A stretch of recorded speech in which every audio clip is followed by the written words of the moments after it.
Today we have to listen Upekkha Bhavana. When we practice Upekkha Bhavana, we need to develop Kammasakata Sammaditthi Jnana.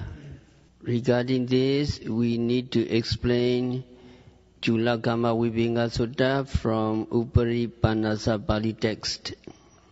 In this sutta, in the time of the Buddha, in Savatthi there lived a young lad called Subha. Young lad Subha went to the Buddha and asked him why people are different from each other. Why some have long lives while others have short lives. And also he asked why some people are sickly and prone to disease while others are healthy. Why some people are ugly while others are beautiful. Why some have few friends while others have many friends. Why some people are rich while other people are poor. Why some people are born in favorable circumstances while other people are not born in favorable circumstances. And why some people are born with much intelligence while other people are dull-witted. So he asked these questions to the Buddha. And Buddha answered his question. Kammasaka satta, kamma yoni, kamma bandhu, etc.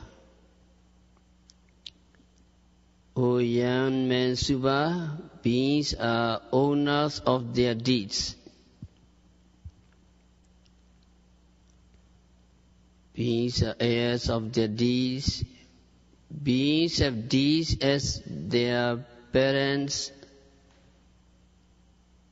Beings have deeds as their kin. Beings have deeds as their refuge. Deeds divide beings in lowliness and excellent. Buddha gave this very short answer, but Subha, the lad, did not understand. So Buddha elaborated upon the law of karma.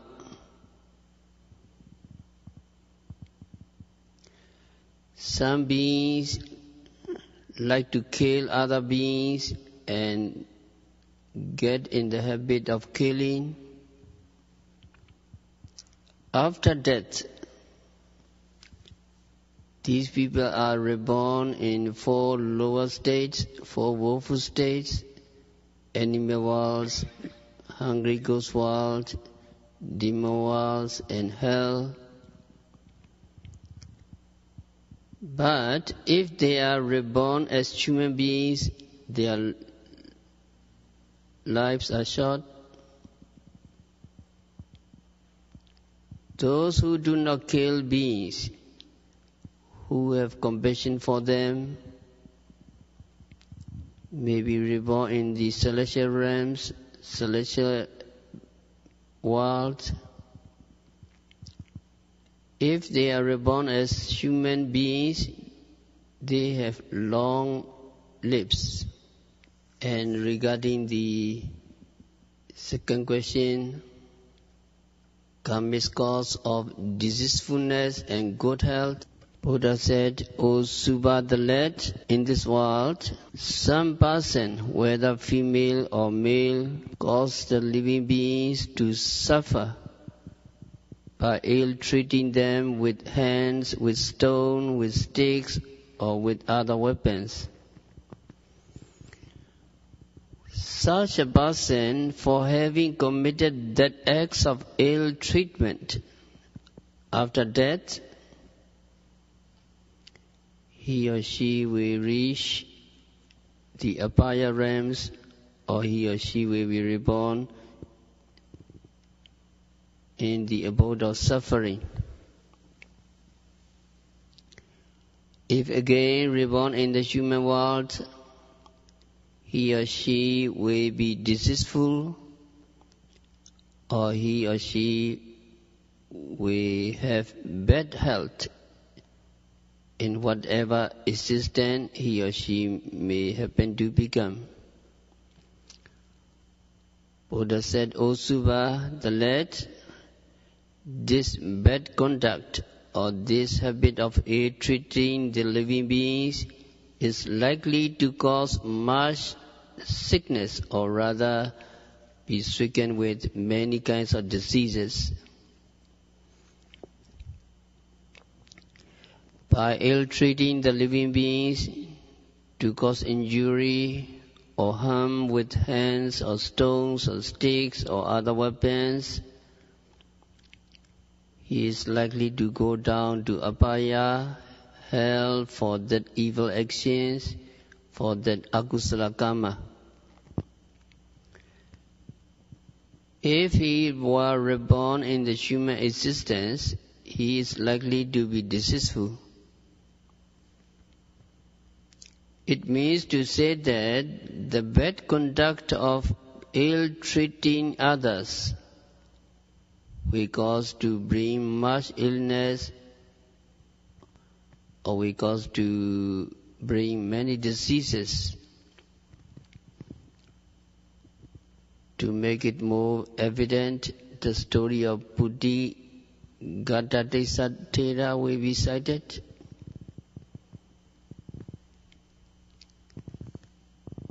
So we go to the story of Putigattatissa.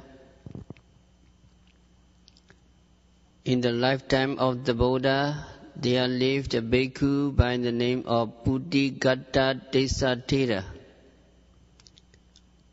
Originally, he was a layman from the city of Savatthi. After entering bhikkhuhood in the realms of Buddha's Sasana, he was addressed as Desatira.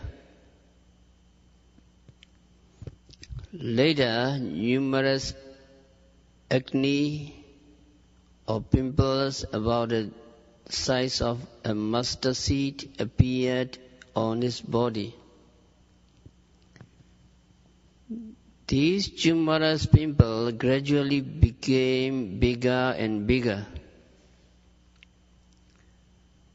From about the size of a mustard seed, these pimples of whites had grown bigger up to the size of bean seed, and then eventually became swollen to reach the size of a big round fruit,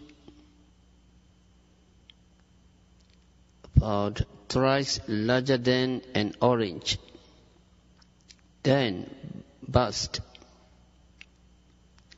As a result, the whole body of Putigattatissa was covered with numerous holes. So he was dubbed Putigatta. Putigatta means having stinking body, foul smelly, with a foul smell. So he was given the name of Putigattatissa. Later, the morbid growth of the tumorous disease had aggravated, and his bones were fractured. There was no one to nurse him. All his robes were badly stained with pus and putrid blood. Even his own disciple had abandoned him, so he became helpless. So Putigattatissa had to lie down all the time on his bed. At that time, the Buddha, with his supernatural vision, reflected and observed all over the universe as to who would be deserving of attaining special Dharma, the awakening consciousness. Megapala. In the visions of the Buddha, he found Putigattatissa, who would readily attain arhatship. Realizing that there was no one except him who could be relied upon by the Thera. So Buddha made his way to him as if he was making a rounds of inspection of the monasteries. On reaching the place where Putigattatissa was residing, Buddha personally lifted up a big empty rice pot, washed it, and then, after putting water into it, placed the pot on the fireplace to boil the water.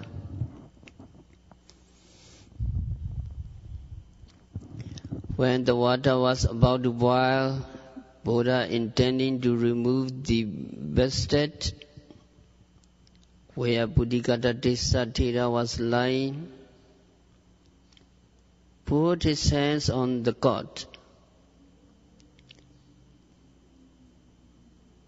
It is extremely wonderful, worthy of reference. If we imagine Buddha's great compassion and pity showered upon the Thera,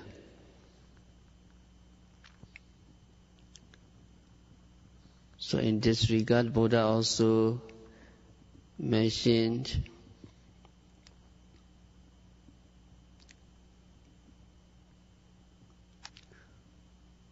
whosoever would tend to me should tend to the sick monk Gilanam Bhikkhu. He who attend to me attend to Gilanam monk. Yo Bhikkhvema Upatheya so Gilana Upatheya.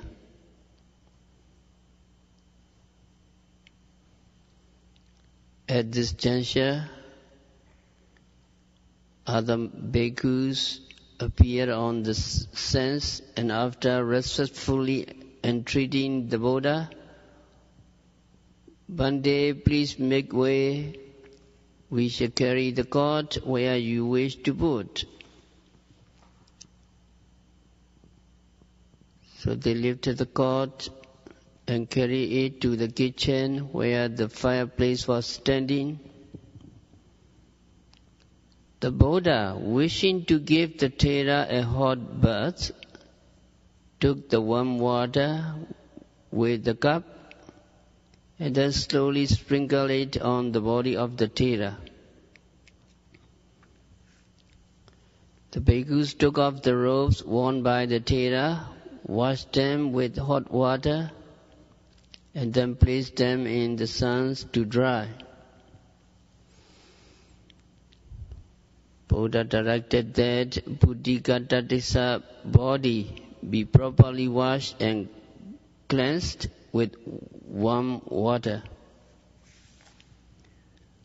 The bhikkhus, after complying with the direction given by the Buddha, gave the dry robes to the Thera to be wrapped round his waist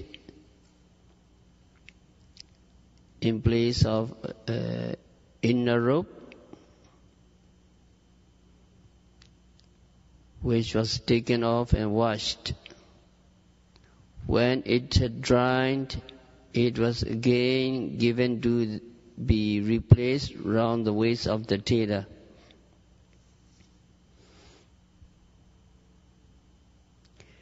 The outer robe was then removed and wrapped around the upper portion of the body. In those days there was scarcity of robes. There were no spare robes to be worn. How adorable it was.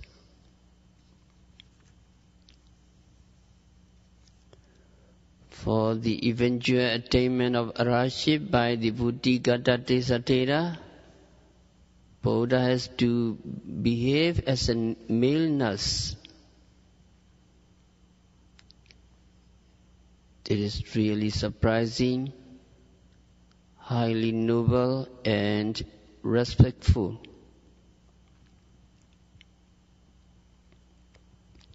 Having been properly attended to and nursed by the Buddha himself, Putigattatissa got great relief.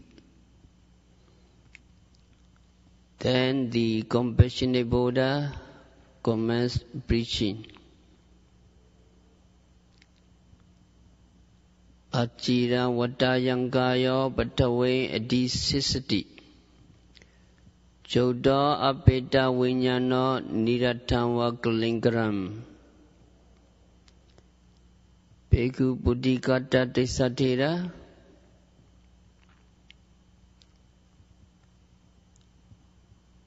Your body will soon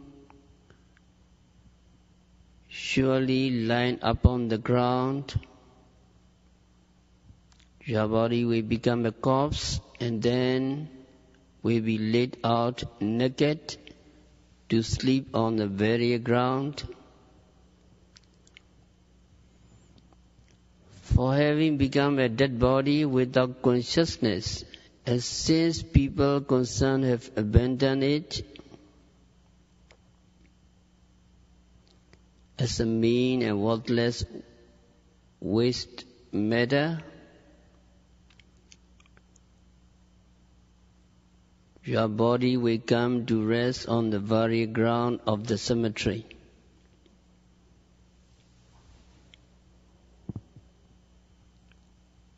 What it means is, this body is useless.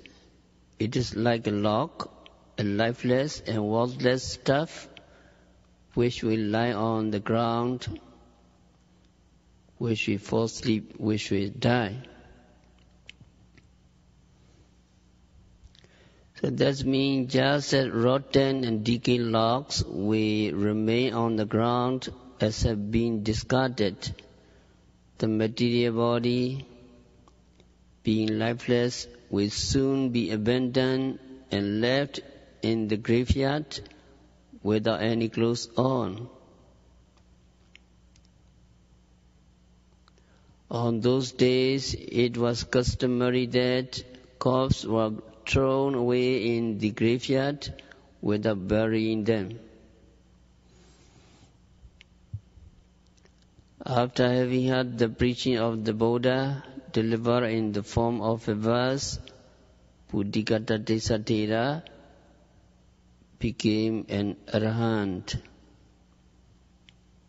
And not long afterwards, Thera entered into Parinibbana.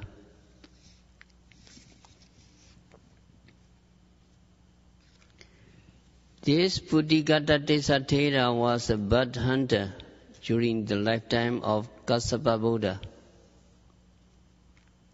He collected and piled up the birds caught by him after breaking or splitting up their feet and wings. Only on the next day, he used to sell them out. Some of them were cooked for his own consumption. for having committed these evil acts of unwholesome deeds, akusala karma, his whole body became putrid with the skin disease, which caused tumorous growth of numerous pimples or boils over the entire body. In that very existence, in coming across an arahant who was making a rounds for alms, Pintapata, he made offerings of a vat curry and cooked rice, and then for having prayed to attain Megaphala, he had become an arahant in this existence. The story of Putigattatissa had convinced us that ill-treating others would cause deceitfulness,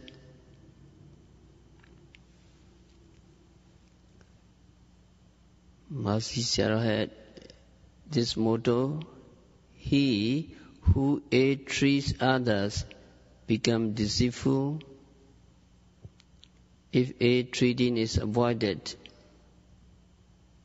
It will bring good health.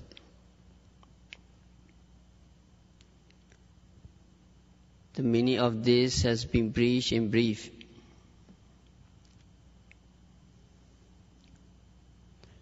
Then Buddha said, O Subha, a certain person has no intention of causing harm and trouble to all beings. That person, for his good conduct of refraining from ill-treating, or for his conduct of harming the beings, he is likely to lessen the diseases and bring about good health.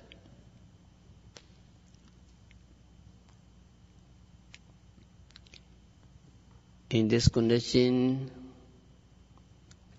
Master Sayadaw have this aphorism, piti bring good health. This expression would convey the sense that if refrain from ill-treating others, it is likely to bring good health.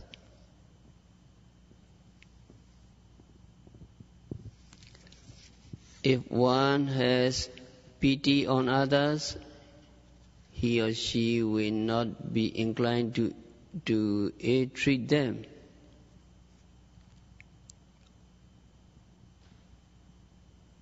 So he who ill-treats is deceitful, whereas pity brings good health.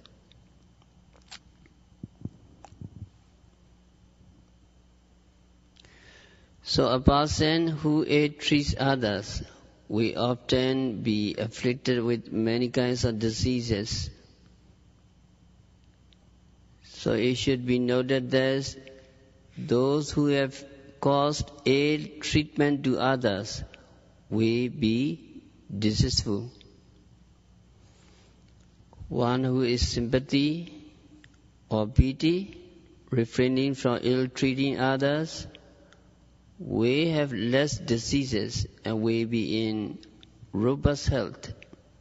This fact should also be borne in mind. Now we have to proceed to tackle the third question, the answer to which will be rendered quoting a short phrase in Pali. So karma is cause of ugliness and fair complexion. A person who speaks harshly and behaves badly through an outburst of anger, who does things in great anger, is likely to go down to the apaya, go down to the hell. If he happens to be reborn in the worlds of human beings,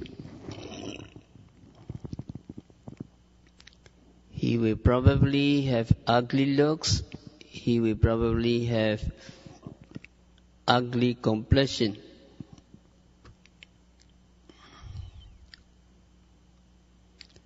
This statement has been rendered in brief. And Buddha said, Subha the lad, a certain person is full of anger.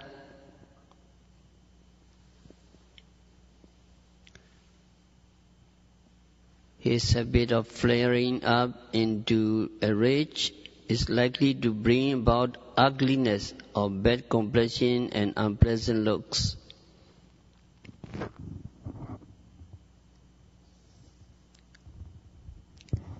If anger arises, his facial expression and demeanor will immediately change for the worse, and his personal appearance will be ugly.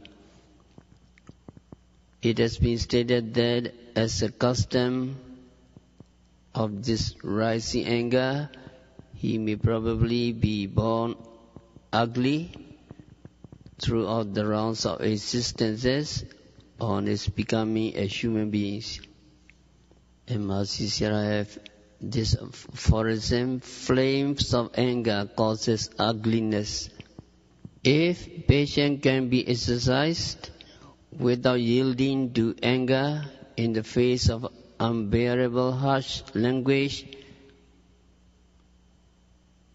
or hostile verbal attacks made on him, he or she is likely to reach the worlds of celestial realms. If he or she reached the human existence, it is most likely that he or she will have a very fair complexion, handsome looks, and a good personality. And Buddha said, Subha the lad, a certain person is patient without any feeling of anger. His or her noble conduct of patience with anger is likely to cause his personal appearance to become beautiful and respectful. And the gist of it is expressed in the form of a motto by Mahasi Sayadaw. That is, flames of anger causes ugliness and patience brings beauty. If you desire to have handsome appearance and fair complexion, it is essential to try to practice patient khanti. So we need to explain the patient. Beneficial fruits of patience. Patience or forbearance is basically the dharma contrary to dosa, anger,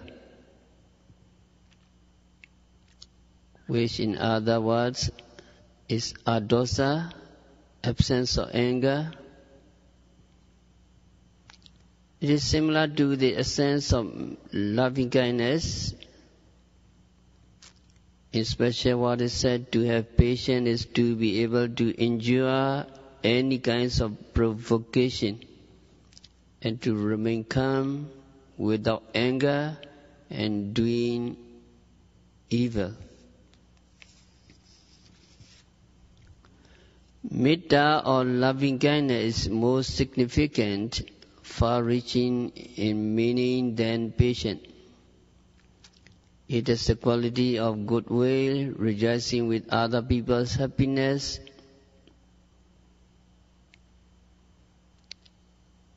The advantages of patience has been described in Visuddhimagga.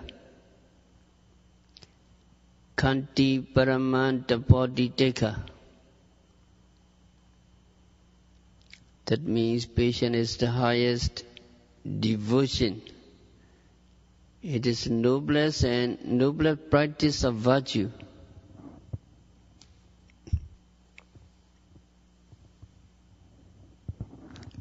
and Kantivalam Balanikam. It means that since patient has its own strength, it should be understood as preached by the Buddha that the beneficial fruits of patience, by symbolizing the attributes of a noble person, is called Brahmana. Brahmana have the force of strength of patience. What is actually meant by the Dhamma is that the strength of patience capable of preventing anger resemble a force of army which is able to defeat the enemy. So Buddha has preached that a person who is equipped with the strength of patience is a Brahmana. A person who is equipped with the strength of patience is a noble one.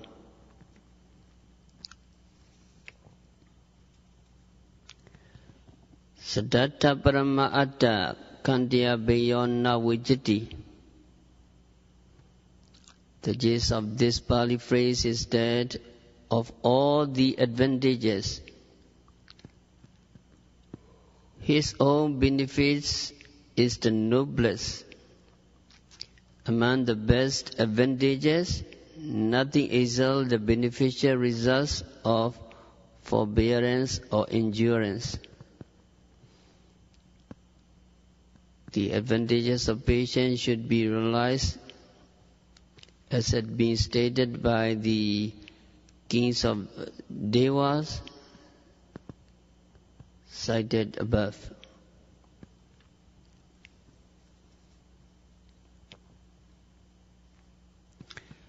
As stated in the foregoing teaching, patience is the noblest and patience is the best practice.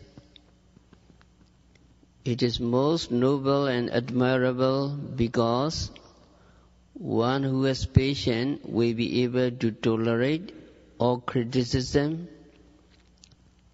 He or she will be able to tolerate all irritating remarks which would ordinarily incite refutation. And by virtue of these noble attributes, he will earn respect from other people. He will also receive help and assistance when occasion arises and can bring about closer intimacy between himself and other friends. Nobody would hate you. These advantages or benefits are quite conspicuous.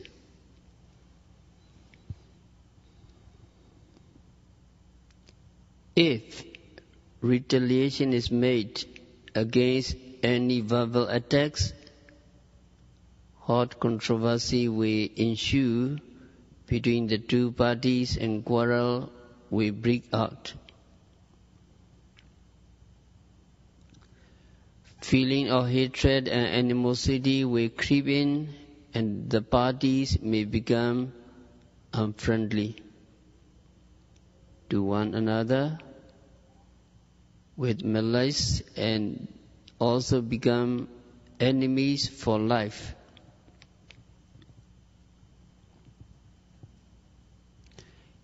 If no tolerance or patience is practiced,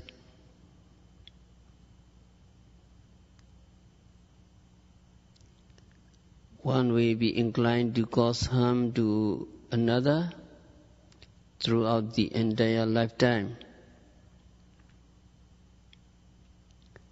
If, however, patience is cherished, it would bring about a wealth of advantages. This can be clearly known by retrospection.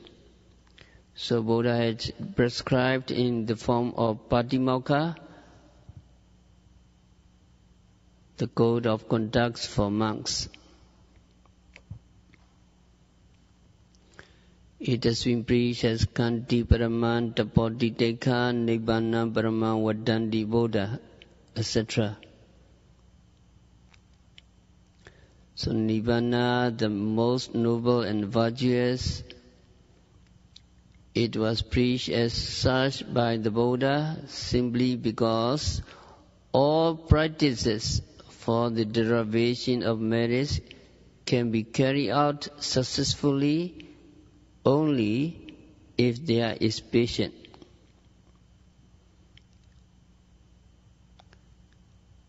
Dana, charity, when donation is offered on a magnificent scale, with the greatest generosity,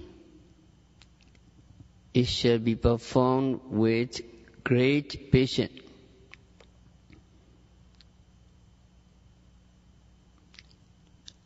When you practice sila, moral precepts, spirit of tolerance required to be born,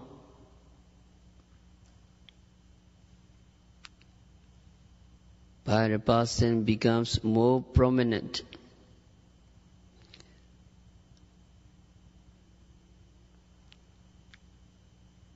When you practice meditation, it becomes predominant. All bodily suffering and miserable condition, we have to be tolerated, and only by contemplating and noting with patience, concentration and wisdom can be gained, vipassana knowledge can be developed. If changes in the bodily postures are frequently made on account of minor discomfort, such as stiffness, hotness and pain, it will be difficult to increase your own power of concentration. This will make it harder to achieve vipassana insight knowledge. Only when you contemplate and note with patience and endurance, you can attain jhana samadhi. Then only special knowledge of vipassana or the higher awakening consciousness of Dhamma along with Meghaphala Jnana, knowledge of the path and fruition, can be realized. So it is stated that patience is the noblest, patience is the highest practice. And a wise old saying, patience leads to Nibbana, is most appropriate. In practicing for the fulfillment of 10 forms of parami, dana parami, sila parami, nikkama parami, etc., it can be fully achieved if patience is applied. Among these paramis, Daittana parami, determination, Virya parami, exertion, Pinya parami, knowledge, are approximate to the attainment of Nibbana. Only if continuous and persistent effort is made as originally intended to reach Nibbana with a firm determination, your vipassana knowledge and Ariya Megha Jnana will be fully accomplished. If so diligently practiced with patience, arhatship will be attained. Such an arhat is said to be noble brahmana who is fully endowed with the strength of patience. That is what Buddha has said. It is indeed a noble practice which can lead to Nibbana, cessation of all suffering. So in this Sulakama Viveka Sutta, today we finish the 3 question and answer. The first question and answer is: killing results in shortness of life, while longevity comes from lack of strife. So Rudy, can you follow me? Killing results in shortness of life. Killing results in shortness of life, while longevity comes from lack of strife. While longevity comes from lack of strife. So this is first question, answer, and second answer is: torture leads to suffering and pain. Torture leads to suffering and pain. While good health from empathy is gained. While good health from empathy is gained. So this is second answer by the Buddha. And third question answer: ugliness from fiery anger spring. Ugliness from fiery anger spring.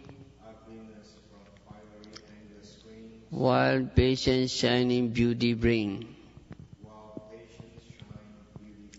While patience shining beauty bring.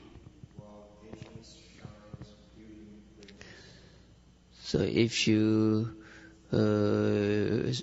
abstain from killing, you have longevity, you have long life. And if you abstain from torture, if you have compassion, you will have good health. And also if you not angry, and if you be patient, you will be beautiful, etc. So today we have to stop our discourse for today. We continue next week. Now it is time to practice meditation. So keep your upper body straight. Close your eyes. Breathe in, breathe out steadily. Sato Sambhajano Vihariya. That means yogi should dwell mindfully and fully comprehending. Inspire yourself by reflecting. Now I'm going to practice Vipassana meditation that can lead me to be free from all suffering. Just be relaxed. Breathe normally.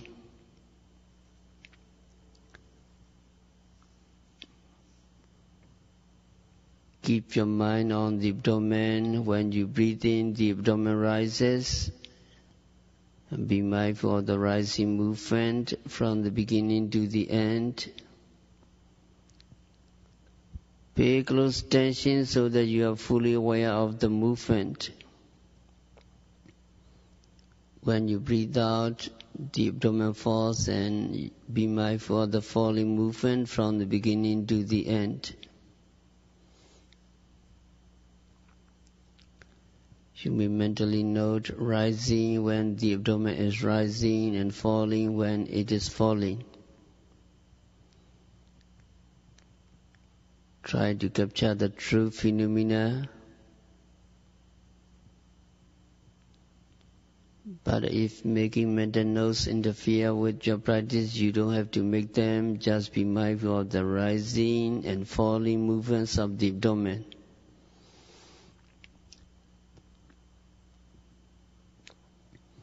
You may feel tension, pressure in the abdomen. You may concentrate on it.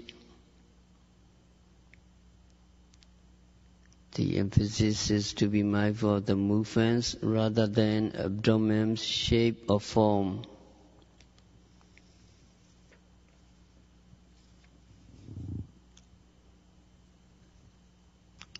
If your mind can remain on the rise and fall of the abdomen, it would be very good.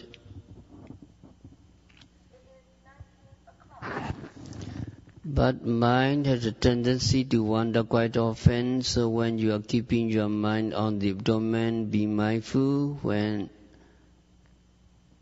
it wanders.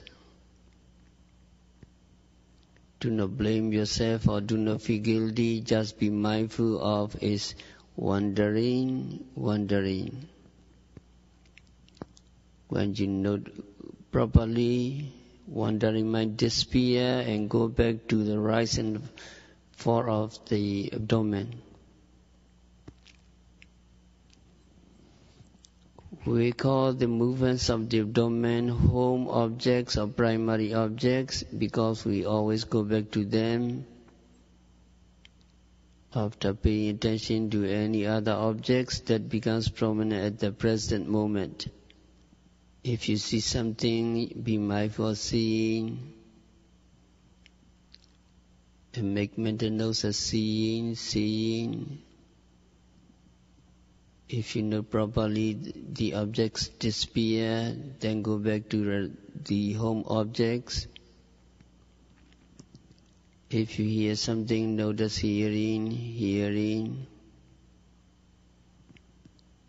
It is very clear that as soon as you know the noise disappear, then go back to your home object.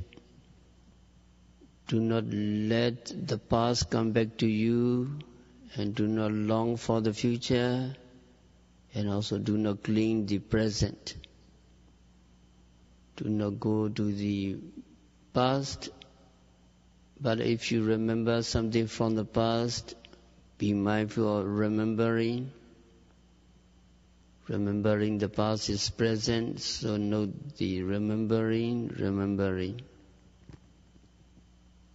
Don't long for the future, but if you think of the future, be mindful of thinking of the future. And also present, do not cling. When you practice meditation, try to be in the present moment, try to live in the present moment, and try to be mindful of the object that is prominent at the present moment.